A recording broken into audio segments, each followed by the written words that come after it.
Stéphanois égale foot. C'est vraiment une ville qui vit à travers le foot. C'est une ville de foot. Donc les supporters sont imprégnés de ça et ça se transmet comme ça et ça ne nous quitte pas. De génération en génération, ça ne nous quitte pas. Je suis fan de Saint-Étienne depuis tout le temps. Depuis que je suis née, j'ai toujours imprimé Saint-Étienne de partout, donc ça, c'est un club mythique pour moi. Saint-Étienne, c'est le club des rêves. Il y a une chose assez singulière, c'est qu'il y a une très forte transmission orale, une forme de transmission de la passion qui se fait essentiellement du père, de l'oncle, du voisin, sur le fils, le petit voisin. Et on peut dire ce qui fait la particularité de Saint-Étienne, c'est que ça dure. Ça dure, et puis ça dure, je crois, sur le plan oral, mais ça dure aussi parce qu'on a des objets qui incarnent ça, qui sont conservés. Alors, par exemple, le premier objet, évidemment, qui est un très gros objet, c'est le stade Geoffroy-Guichard. Bon, évidemment, qui apparaît comme une forme d'emblème. Donc ça s'est véritablement matérialisé, tant du point de vue pratique que du point de vue plus social, plus psychologique même aussi. En tout cas, c'est un phénomène qui ne laisse pas indifférent. C'est-à-dire globalement, même si les gens ne sont pas toujours intéressés, parfois ils sont même moqueurs sur l'équipe. Ils disent alors nos verts, qu'est-ce qu'ils ont fait? Puis ils sont encore plantés, etc. Mais on en parle. Ça ne reste jamais, jamais anonyme.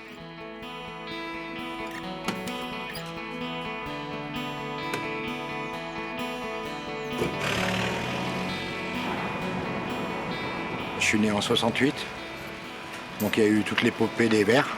76, bon j'étais trop petit pour aller au stade, mais dans ma famille, ils ont toujours supporté les Verts.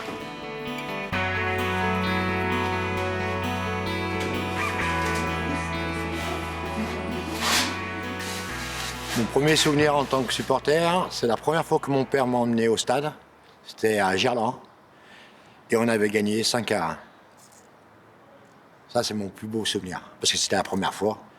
Et puis bon, après, j'ai enchaîné. C'est une passion, c'est même pas être supporter. Moi, j'appelle plutôt suivre la Saint-Étienne, c'est une passion.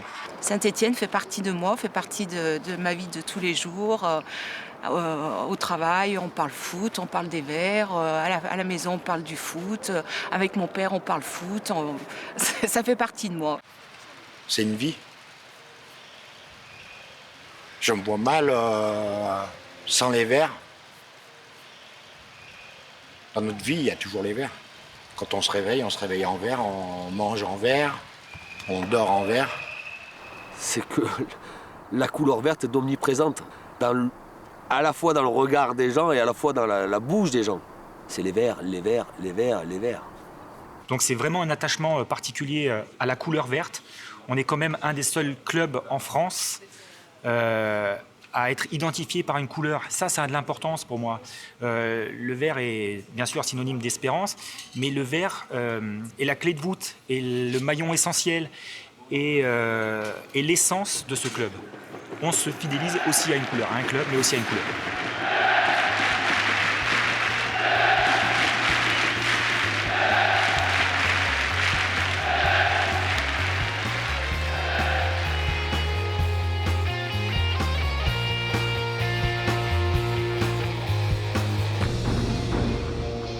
Oui, parce qu'on vit avec le foot.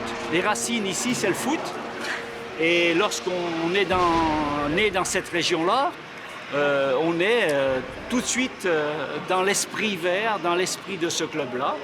Et même si les jeunes n'ont pas vécu les belles années, ils sont imprégnés un tout petit peu de cette histoire. Et le message par les anciens est toujours aussi fort et aussi dynamique. Moi, je suis originaire de Saint-Étienne, donc c'est quelque chose que j'ai toujours... c'est une équipe que j'ai toujours vraiment appréciée. C'est aussi une histoire qu'on m'a plusieurs fois racontée, en fait. On m'a beaucoup parlé des Verts. Mes parents me racontaient vraiment ce que c'était que la passion, que la ville était toute en verte pendant les matchs, qu'il y avait vraiment énormément de gens qui supportaient. Et c'est quelque chose qui vient vraiment de ma petite enfance, on va dire. Et voilà, donc c'est vrai que ça fait un moment que je supporte les Verts. Je suis né à Saint-Étienne, j'ai grandi avec le football, même si c'était pas la meilleure époque quand j'étais jeune. Mais bien sûr, je suis allé au stade, je suis allé voir certains entraînements aussi, voir les joueurs à la fin à la fin de l'entraînement parce qu'à Saint-Étienne, tout le monde vit pour le football. Donc moi aussi, forcément, j'étais supporter, même si j'allais pas tous les week-ends au stade. Mais ouais, j'aimais aller à Geoffroy Guichard.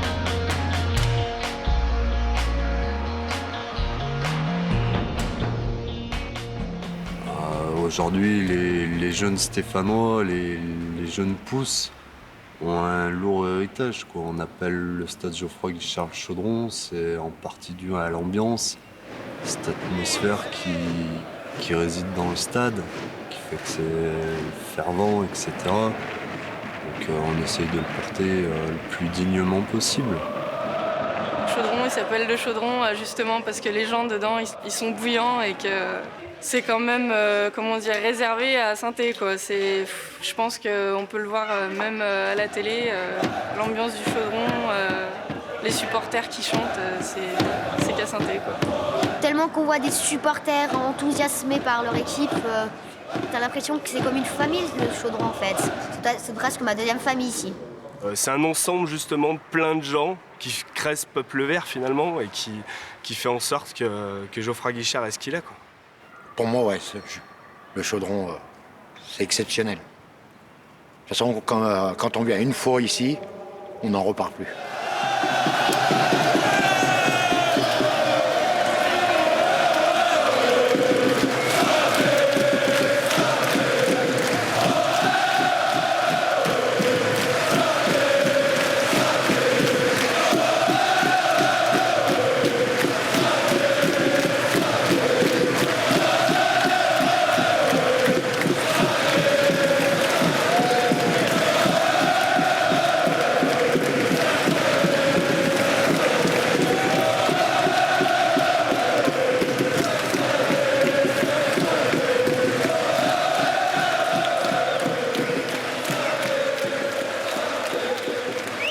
Communion, on le ressent dans le stade Geoffroy Guichard, où en fait il y a une osmose extraordinaire entre justement cette équipe, le football et ses habitants. Donc à partir de là, le football, oui, le terme est approprié, est véritablement le baromètre de la ville. Le stade avec Geoffroy Guichard, alors, avant de parler du club, c'est vraiment le cœur, c'est vraiment le poumon de cette ville.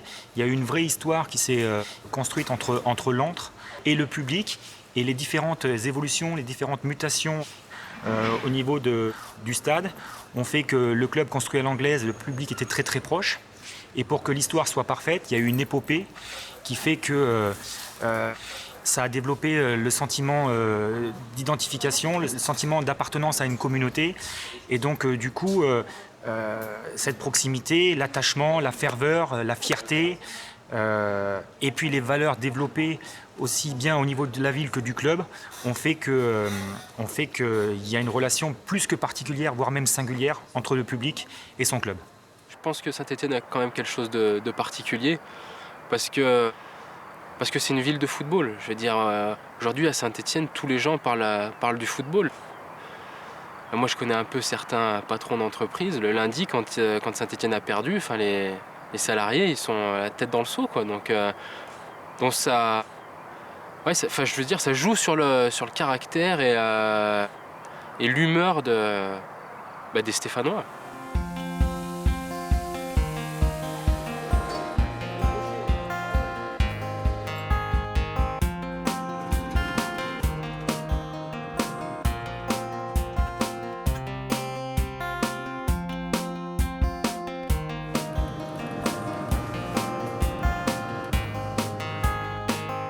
quand même le premier vecteur de la ville de Saint-Étienne reste le football.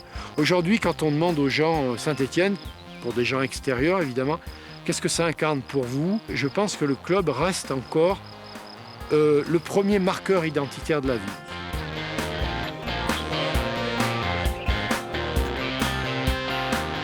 À Saint-Étienne, t'as pas 36 000 trucs.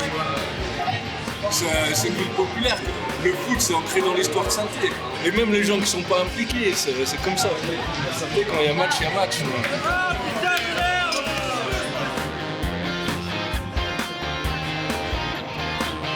C'est vrai qu'à chaque fois qu'il y a un match et qu'on ne peut pas aller le voir au stade, on va le voir.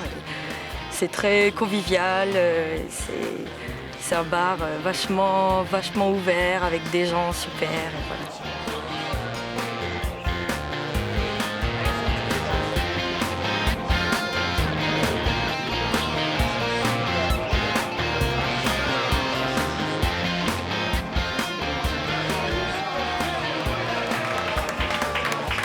Saint-Étienne, c'est l'élément moteur de la ville de Saint-Étienne, quoi, et de sa région. Je pense que c'est devenu une tradition, quoi, maintenant. C'est plus simplement le fait qu'on soutient une équipe. Non, il y a tout derrière. Tu soutiens une couleur, un club, un stade, une ville, une région, quoi.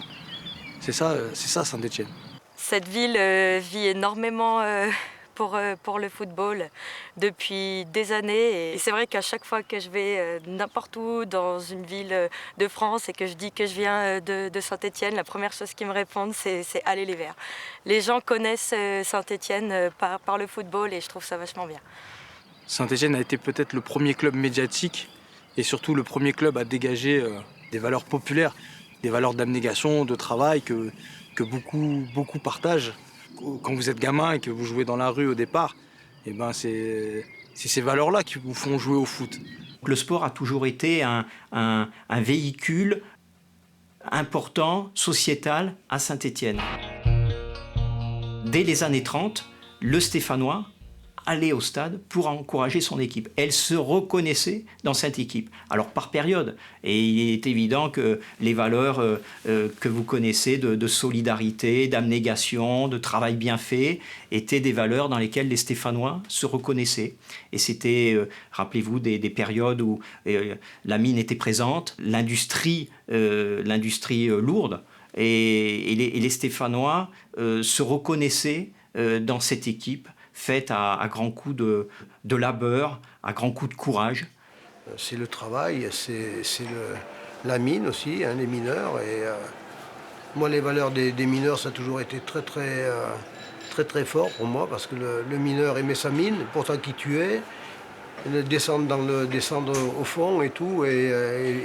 Non, j'étais très impressionné par le travail des mineurs. Ça m'a toujours, ça me met toujours les frissons quand j'en parle, parce que j'avais beaucoup de respect pour ces gens. Et voilà, donc les valeurs de Saint-Étienne, c'est ça, c'est un football populaire, humble, voilà. C'est vrai que l'histoire du club, sa popularité, fait que ce club est particulier aussi. C'est vrai que l'histoire de Saint-Étienne, c'était une ville ouvrière et la seule chose qu'ils avaient le week-end, je prends le cas de mon père, sorti de l'usine, c'était de venir au stade. Donc c'était aussi, ça faisait partie aussi de l'histoire de la région, ça fait partie de l'histoire de la région. Il y a un mot qui était constamment dans la mémoire des mineurs, puisque nous sommes allés voir le musée des mineurs, et ça, moi, ça m'avait marqué, c'est le mot solidarité. Et solidarité, dans la mine, c'était un musulman, un juif, un blanc, un noir, un grand, un petit, un gros, un maigre. Mais ils étaient tous unis parce que celui qui était à côté de toi pouvait te sauver la vie à un certain moment. Et ça, c'était ça la solidarité. Et voilà ce qu'attendent quelque part les supporters stéphanois, qui est une grosse solidarité au sein de l'équipe, avec une grosse débauche d'énergie. Et après le résultat, on voit.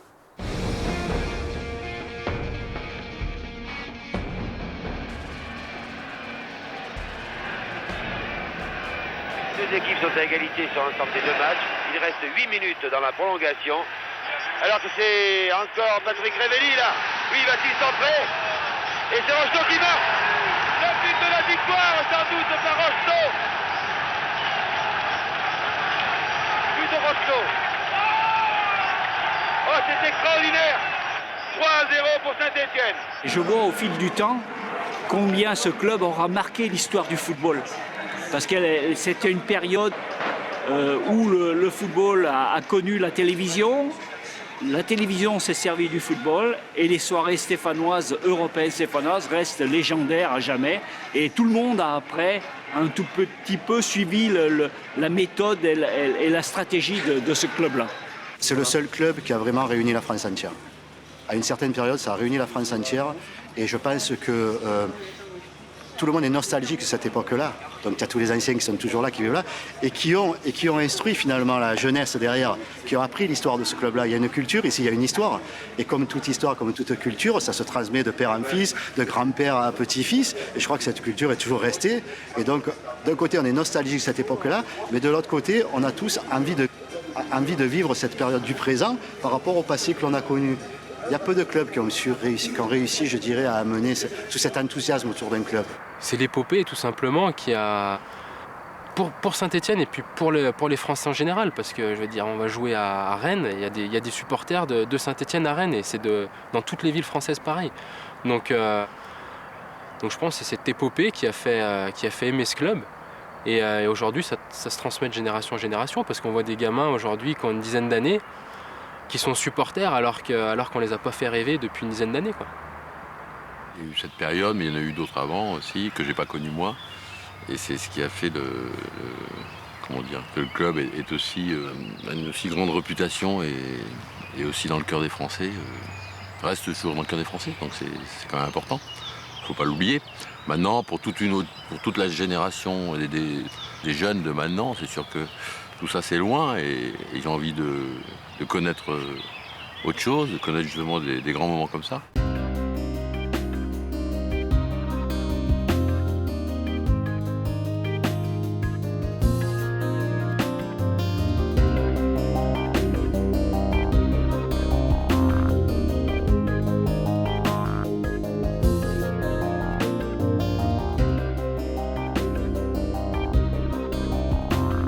C'est pas un public volatile, les vrais supporters de la Saint-Étienne. Quoi qu'il arrive, peu importe la division dans laquelle le club a joué, a évolué, c'est des vrais supporters. Pour moi, c'est assez semblable à ce qui se fait en Angleterre, à ce qui se fait en Allemagne, en Italie. Lorsqu'on est supporter d'une équipe, pas le fait être, mais aussi on le naît vraiment, on le reste à vie. Un supporter de United ne deviendra jamais un supporter de City. Un supporter de l'AS Saint-Étienne, un vrai, quoi qu'il arrive, restera un supporter des Verts. Mais fidèle, en un mot, je pense fidèle, parce que moi j'ai connu aussi la Ligue 2, et il y avait quand même à peu près 20 000 supporters au stade. Quand on voit aujourd'hui les matchs de Ligue 2, ça doit tourner à 5 000 de moyenne. Donc fidèle, après on ne peut pas bien sûr envelopper tout le monde, hein, mais ouais, ils aiment ce club, et même en Ligue 2, les mecs, il faut vont aller jusqu'au bout de la France pour voir un match, ça leur fait pas peur. Ils sont plus passionnés, je pense, que dans le temps, il me semble. Pas plus supporters, mais plus passionnés. Ça remue plus dans les tribunes que ça ne remuait à l'époque. Hein. À l'époque, il y avait des applaudissements, ça bougeait un peu, mais il n'y avait rien de comparable avec ce qu'on voit aujourd'hui. C'est une façon de supporter différemment. On n'est pas spectateur, on est supporter. Sur les tribunes, on peut aller en tribune à côté, on peut être spectateur du spectacle. Là, on est vraiment supporter, on est dedans, on est dans le match. On a l'impression d'être des acteurs. On a l'impression vraiment de les pousser jusqu'au bout, d'y être à fond.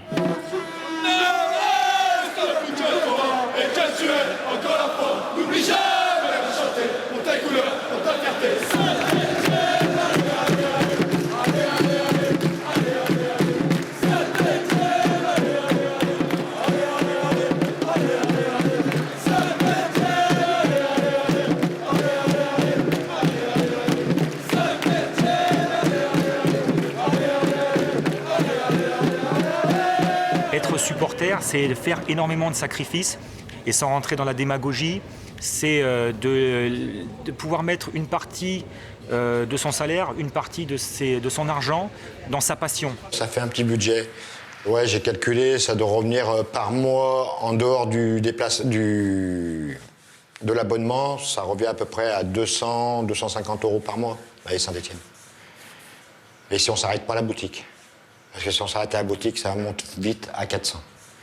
Ouais, ça coûte du pognon, mais je veux dire, le mec qui va claquer 10 000 € dans sa voiture, il aura autant claqué de pognon et finalement, qu'est-ce qu'il en aura ressorti? Il aura certainement des moments de plaisir lui aussi.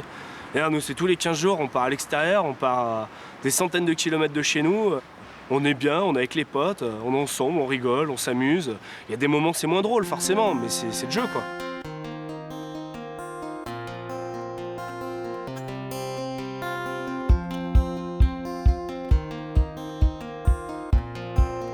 T'es ensemble, tu vois. C'est juste une histoire d'être content d'être ensemble, c'est tout. C'est pour ça que les gens y reviennent et qu'on est aussi nombreux à l'extérieur.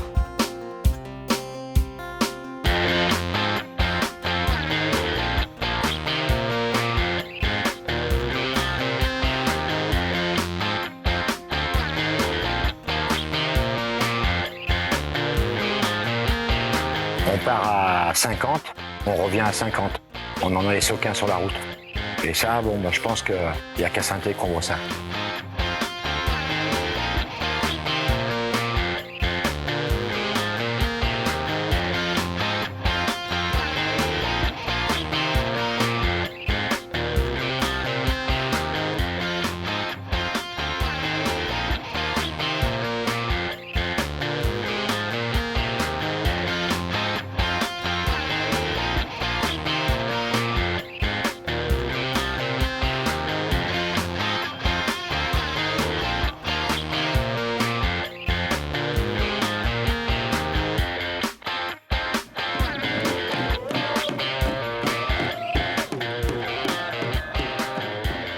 Ça me procure une adrénaline. Je me dis, je supporte mon équipe jusqu'au bout. Je la soutiens, je chante, je l'encourage. Je me déplace pour elle. Les déplacements, c'est quand même bien. On est tous ensemble, la plupart des gars, tu vois quand même bien la motivation des mecs. Hormis les mecs qui travaillent, qui ont un empêchement dans l'année, un mariage, un anniversaire, qui ont une vie sociale à côté aussi. La plupart, quand ils sont motivés, c'est là que tu le vois et tu les retrouves en déplacement. Et c'est là aussi où tu apprends à connaître tes sections, parce que les sections, c'est là-dessus qui sont énormément respectables. On les voit de partout en France. Et à Geoffroy Guichard à tous les matchs, quasi. Donc ça veut dire que c'est un déplacement pour eux tout le temps. Maintenant, c'est les supporters, c'est une nouvelle génération qui s'organise, qui se regroupe, voilà.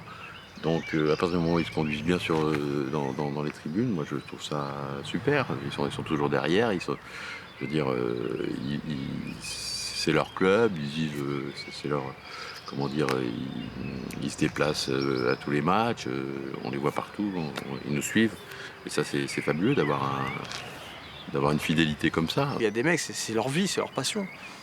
Les mecs, ils claquent tout leur pognon là-dedans. Tu peux que les respecter. Le mec que tu vois ici le vendredi soir, que tu vas jouer au fin fond de la France, tu le vois derrière le grillage, comment tu peux pas le respecter, ce mec-là? À moins d'être fou, quoi, tu vois. Et le dimanche au décrassage, il sera là, quoi. Toi, t'auras fait 2 heures d'avion, lui, il aura fait 20 heures de voiture, quoi. Il sera au même endroit que toi.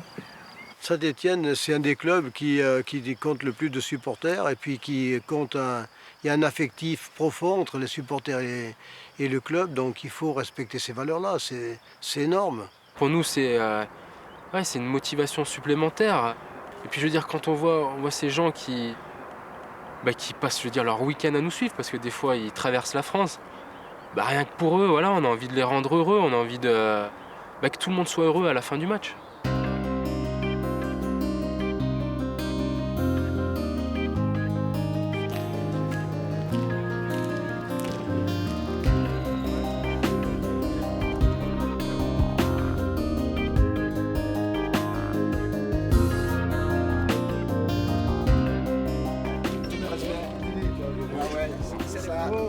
Une Bourgogne, nous. Bourgogne? Ah oui. Bourgogne, super. Ah oui. Bien sûr. Non, moi, il vient d'Abidjan, moi. Ils viennent de loin, quand même. La Bourgogne, de Nantes, de Lorient, de Côte d'Ivoire. Et moi, je viens de la Côte d'Ivoire. Moi, si je suis ici à Saint-Étienne, ça coûte du foot. Parce que moi, je suis ivoirien. Et quand j'étais petit, tous les matchs de l'ASS étaient retransmis en direct en Côte d'Ivoire. Le jour où j'ai eu l'occasion de venir en France, ma destination était Saint-Étienne, pour me rapprocher de ce club mythique. On vient de Port-Louis, c'est un petit bled de 15 km de Lorient. Oh, mais quand on aime, on compte pas. Pour un amoureux du foot, c'est Saint-Étienne. Enfin, nous, c'est Lorient, c'est Saint-Étienne. Pour les amoureux de foot, c'est surtout ça. Et puis le football ici, c'est la fête.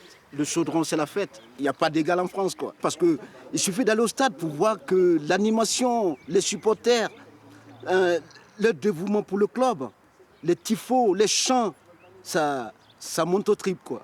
Il n'y a pas d'égal, quoi. Même le stade Vélodrome, il n'y a pas de ferveur comme à Saint-Étienne, quoi. Saint-Étienne, c'est Saint-Étienne, quoi. C'est la ferveur de Saint-Étienne, quoi. C'est comme ça, quoi. L'ambiance du stade, il y a tout. Dans les bons comme dans les mauvais moments, on est toujours derrière eux. Jamais on les lâchera. Moi, j'ai un petit service à vous demander. Est-ce que vous pouvez me dédicacer une photo de Sylvain Marchal avec mon petit garçon? Oui, bien sûr, oui.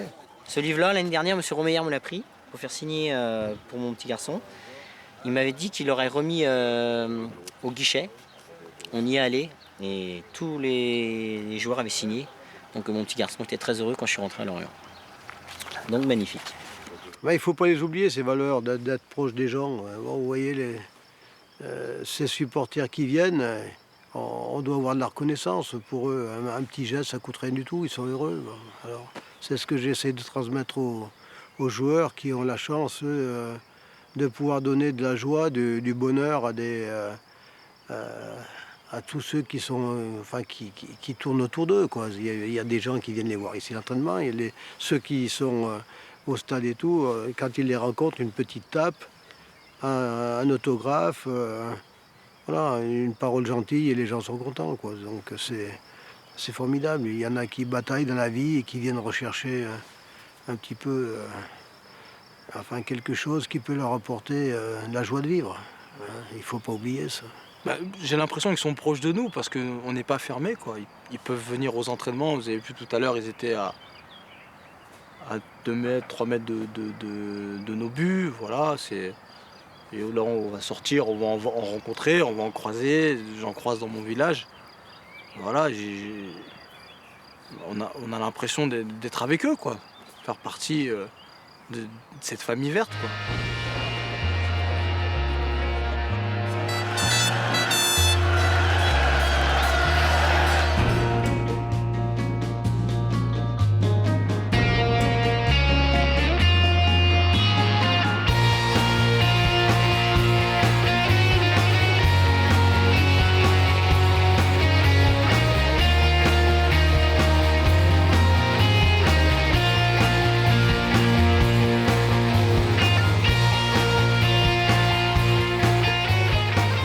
Ceux qui sont les garde-fous, ceux qui sont les gardiens du Temple Vert, ceux qui ravivent la flamme verte, ça reste malgré tout les supporters. Les joueurs ne sont que de passage, les dirigeants ne sont que de passage. Il faut laisser, je parlais d'héritage, c'est des mots qui sont forts, il faut que les dirigeants, quand ils prennent la tête du club, les joueurs, quand ils sont sur le terrain, laissent quelque chose, une trace dans l'histoire du club.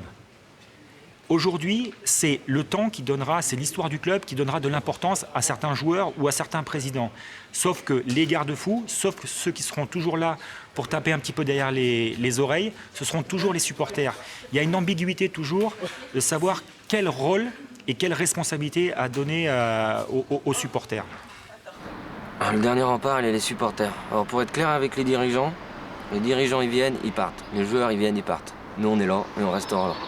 Ça, c'est clair et net. Et la chose, elle est prouvée maintes et maintes fois. C'est vraiment important. L'esprit doit être préservé absolument, quoi. C'est ce qui fait la force du club. Je pense sincèrement que s'il n'y avait pas ce statut public dans le club, on n'en serait pas là aujourd'hui et la SS n'existerait peut-être plus, quoi. On a été ceux qui ont permis aussi au club d'exister dans les crises. On encourage notre équipe, nos joueurs, mais forcément on encourage notre club, notre ville, notre région. Quand on se déplace, on représente la SS, Saint-Étienne. Quand on arrive dans les parcages, les gens nous regardent, ils disent « Là, c'est les gars de Saint-Étienne, là ». Et là, on leur fait voir que nous, on va chanter plus fort qu'eux, et pourtant on est à l'extérieur. Et là, leur montrer bien qui on est, là. C'est propre à nous, c'est un propre mouvement ultra. On ne doit rien à personne. On ira jusqu'au bout des choses.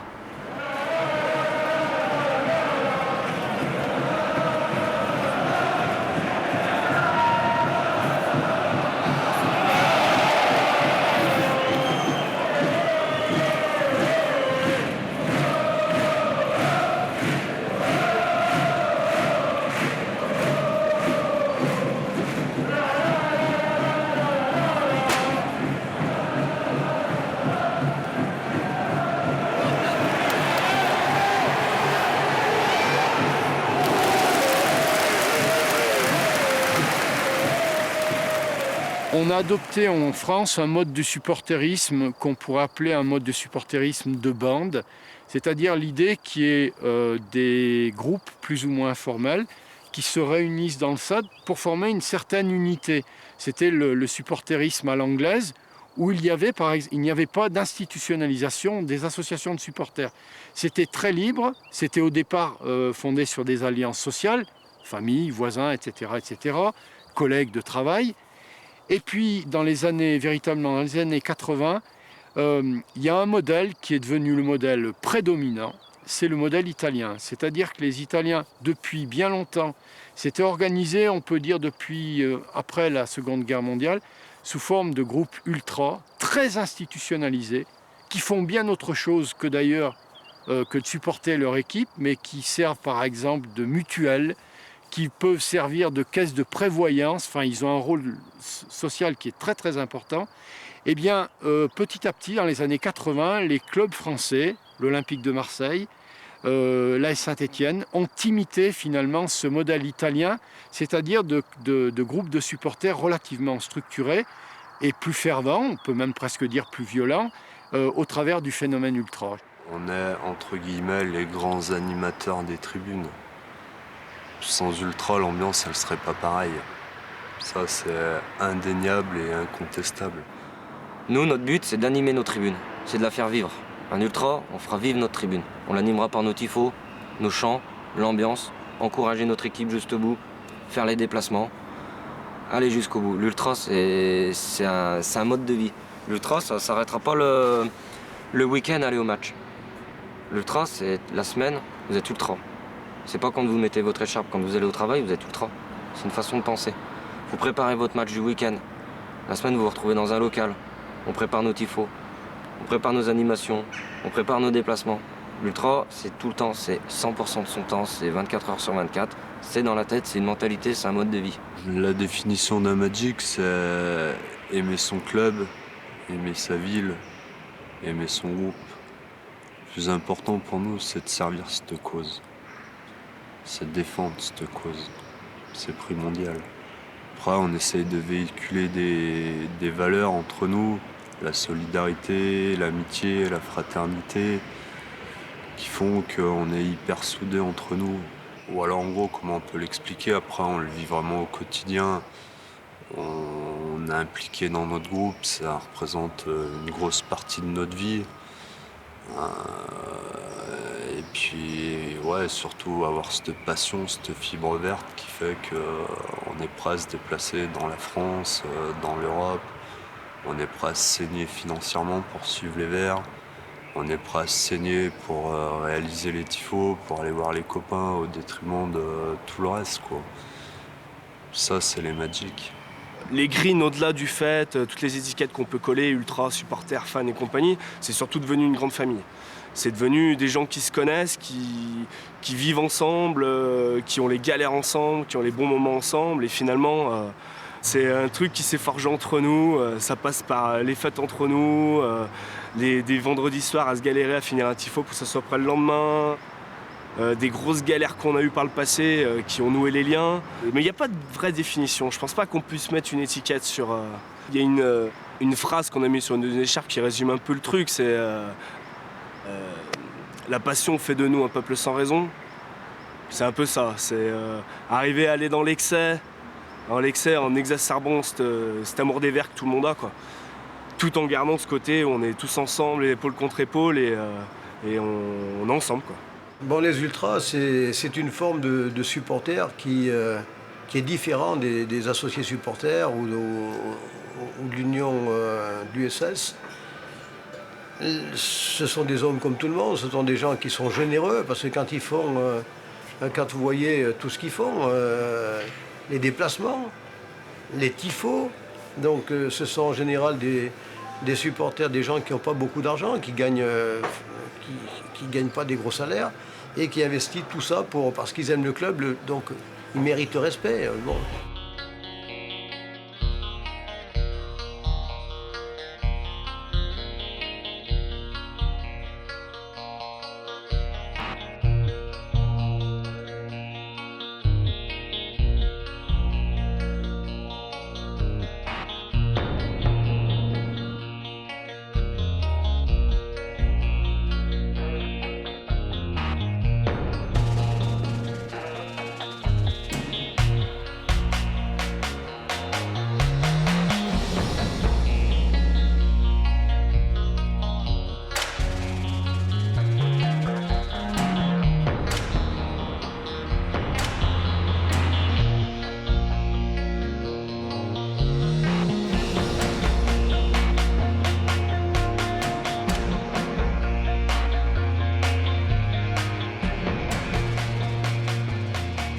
faut savoir que dans la société stéphanoise, un groupe de supporters, un groupe comme les Ultras, peut être aussi vecteur et cristalliser un vrai mouvement social. On a la parfaite illustration avec les mouvements qu'ils arrivent à mettre en place, ou les manifestations qu'ils arrivent à mettre en place lors des matchs. On peut parler de la Ligue contre le cancer, on peut parler des Restos du Cœur, on peut parler de tout un tas de raisons contre le sida, appel à la banque alimentaire, travailler avec le secours populaire. On peut en donner plein des exemples. Cette logistique-là, nous, ça nous fait plaisir de la donner à des gens qui galèrent comme nous, on a pu galérer avant, quoi. Et après, tu as la cause, forcément. Pourquoi les gens le font, donc que ce soit le sida, que ce soit une maladie d'une petite, ou ainsi de suite. Mais c'est le côté associatif qui fait qu'on aime beaucoup faire en sorte d'aider les gens, quoi. On est parti du principe qu'on devait profiter de l'impact qu'on avait sur l'ensemble de la tribune. Et cet impact, on aime s'en servir pour faire pour défendre des causes justes. Ça nous coûte un petit peu d'énergie, un petit peu d'argent. Au final, ça rapporte beaucoup à des assos qui en ont besoin, quoi. Le caritatif, c'est une valeur essentielle du mouvement associatif, pas du mouvement ultra, mais vraiment du mouvement associatif. Je pense qu'il n'y a pas de prix quand tu vas voir une assos, que tu lui files ne serait-ce qu'un chèque ou qu'un coup de main et que les gens ils te regardent avec le sourire et que sans rien te donner en échange, les mecs ils sont heureux et que finalement toi t'es heureux d'être avec eux et t'es bien, quoi. Enfin voilà, c'est vraiment le côté associatif qui rentre énormément en jeu.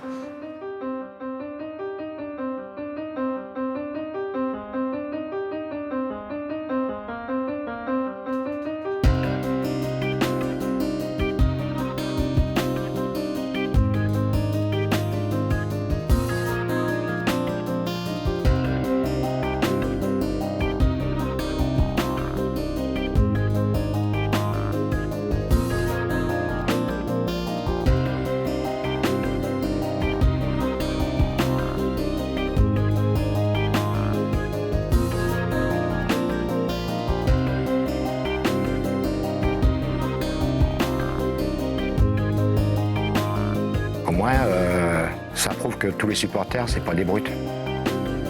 Qu'on sait vivre.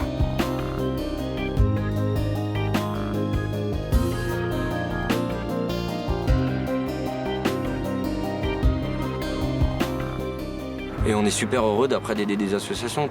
Et c'est des choses qui nous tiennent à cœur, ça. Par contre, c'est sûr, les journalistes ne présenteront pas ça en première page. Ils préféreront toujours montrer incident dans tel stade, les Magic fans sont responsables. Forcément, les médias, ils vont s'intéresser à ce qui fait vendre.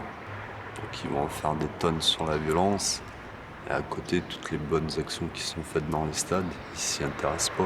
C'est aussi simple que ça, quoi. On n'est pas dans cet extrême de violence, dans ces propos racistes où voilà, il y a de la déception quand on ne gagne pas, il y a de la grosse déception quand on joue mal, il y a des fois des paroles qui fusent, il y a une pression qui peut être exercée sur les joueurs ou sur l'entraîneur que je suis quand les choses vont mal, quand on va en ville. Mais de là à partir dans de la violence et des menaces, non, on n'en est pas là, quoi. Non. Moi, j'ai pas une image négative des ultras, au contraire, ils font l'animation des COP, ils ont une passion du club comme nous, hein. Moi, je fais partie des associés supporters. Bon, c'est vrai que les ultras, c'est plutôt des groupes de jeunes, ils sont beaucoup plus jeunes que nous, hein. Mais ils véhiculent une bonne image du club, ils aiment le club autant que nous. Et je dis heureusement qu'ils sont là. C'est vrai qu'ils animent le stade à travers leurs tifos, à travers leurs chants, à travers leurs animations. Ils sont là. Non, moi j'ai une...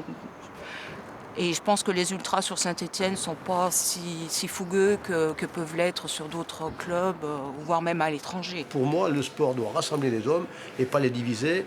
Bon, on va supporter son équipe, on est heureux quand elle gagne, on est des compétiteurs tous. Quand on joue aux cartes ou on joue aux boules, on veut gagner. Donc eux, ils veulent gagner, ces supporters qui sont là. Mais c'est pas pour ça qu'il doit y avoir la violence au milieu de tout ça. Bien évidemment qu'on doit lutter contre la violence, contre les propos racistes. Ce que je n'entends pas quand même à Saint-Étienne, mais contre cette violence, des fois verbale et physique, il faut lutter. Mais d'un autre côté, imaginez les deux tribunes derrière les buts vides. Ce serait triste, hein. D'accord ? Il faut comprendre la logique ultra pour pouvoir prononcer un jugement et de ne pas être radical et pas de dire ça c'est bien, ça c'est mal, parce que c'est comme ça. Il faut à un moment donné comprendre aussi le mécanisme de pensée des groupes ultra. Et je pense, pour y avoir vécu pas mal d'années dedans, pour comprendre, pour échanger, pour faire participer à des tables rondes, pour comprendre aussi la logique des élus, parce qu'elle est complètement différente d'un groupe ultra. Essayer de comprendre aussi la logique des dirigeants, parce qu'elle est complètement différente et des politiques et des groupes ultra, comprendre la logique des différents groupes de sponsoring, comprendre la logique. Il y a tellement de logiques différentes qui s'opposent, alors que je souhaiterais tellement qu'elles soient complémentaires par des tables rondes, par des discussions, par des prises de responsabilisation et de responsabilité.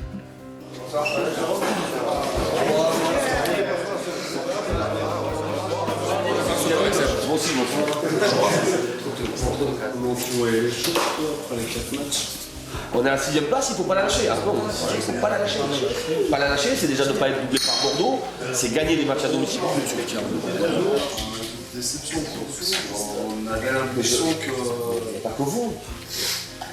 Mais nous, le staff, les joueurs pareils. À un moment donné, on a quand même un mec qui a compris les valeurs stéphanoises, qui essaye d'inculquer aux joueurs ce côté faut mouiller le maillot, quoi, ni plus ni moins.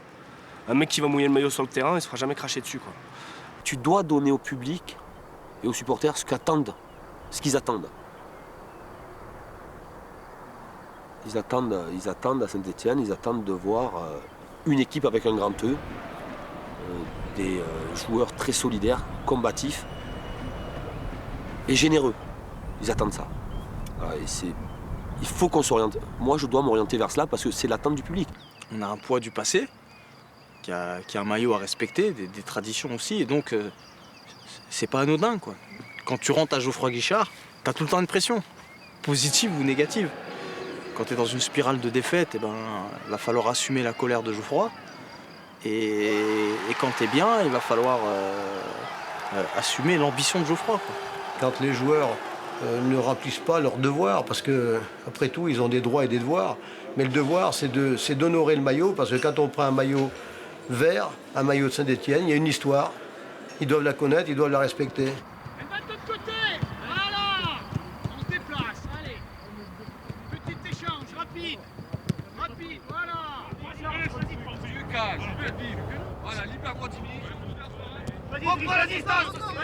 Il y a quand même une anomalie, quoi. Pour moi, la grosse anomalie, c'est que la Saint-Étienne ne connaît pas le Stade de France, quoi. Et ça, et je suis sûr que si on pose la question à nos supporters, quelque part pour eux, ce que je dis est vrai. Ils se disent, mais comment ça se fait que nous, la Saint-Étienne, on ne soit jamais allé au Stade de France? Parce qu'eux, ils l'imaginent. Moi qui ne suis pas stéphanois, j'imagine le Stade de France avec la Saint-Étienne qui rencontre Pierre-Paul ou Jacques au Stade de France pour une finale de coupe. J'imagine, voilà.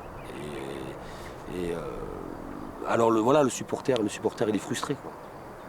Il est frustré. Il en manque de quelque chose, un manque de sensation. On n'est jamais allé au Stade de France. C'est une erreur de l'histoire, c'est pas possible. Il y a un moment donné, il y a un truc qui s'est mal passé.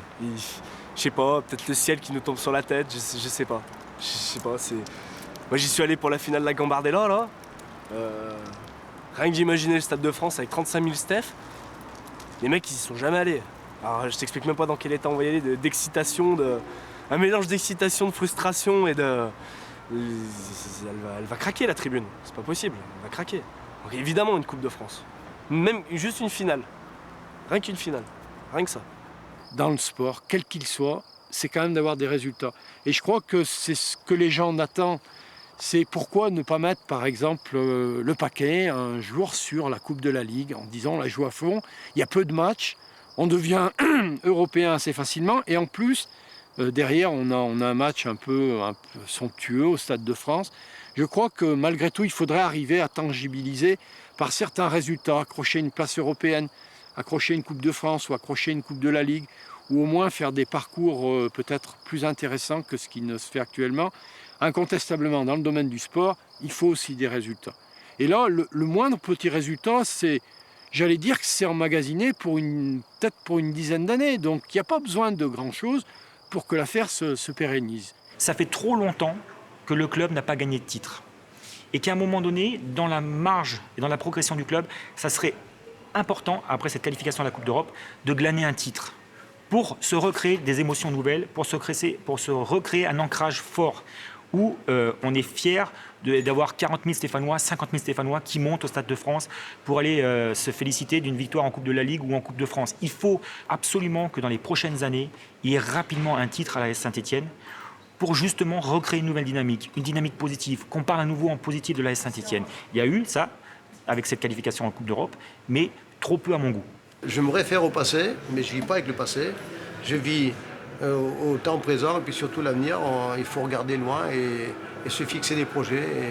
Construisons dans le long terme, gardons cette ossature un peu technique et puis essayons d'enrichir au fil des années. De toute façon, on sait très bien qu'on ne sera pas champion l'année prochaine, quoi. L'avenir, j'espère d'avoir un club ambitieux. Qu'on ne s'arrête pas à une 8e place, une 10e place. Qu'on regarde devant tout le temps, devant. Il peut y avoir des réactions de déception, hein, c'est sûr, c'est normal. Mais on va tout faire pour justement avoir une marge de progression. Il faut bien communiquer aussi avec le public, avec notre public, avec nos supporters. Leur dire qu'on ne peut pas avoir de résultats comme ça du jour au lendemain, même s'il y a beaucoup d'attentes. Voilà, mais il faut travailler sur nos bases, justement. Et moi, c'est mon cheval de bataille, c'est travailler sur la formation et être de plus en plus compétitif au niveau de la formation.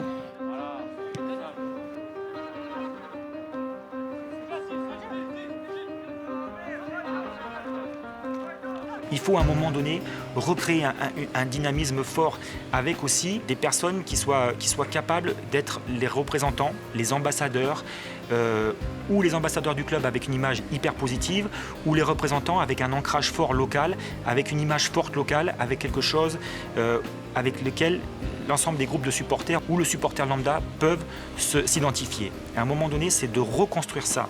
Là, on est en construction, donc on va laisser faire les choses. Mais bon, même si on ne revient pas au plus haut niveau, de toute façon, on sera toujours là. Je crois que même avec des mauvais résultats, on sera un peu moins nombreux. Il y aura toujours cette passion, les Stéphanois continueront toujours à s'intéresser à leur club.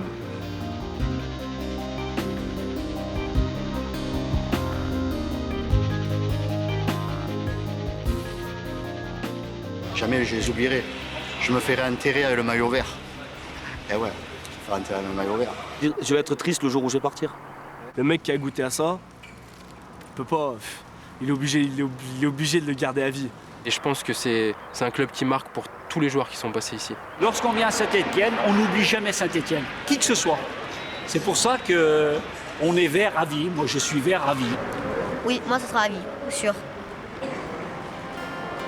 Ouais, ça sera supporter Saint-Étienne un jour, supporter toujours. Hein.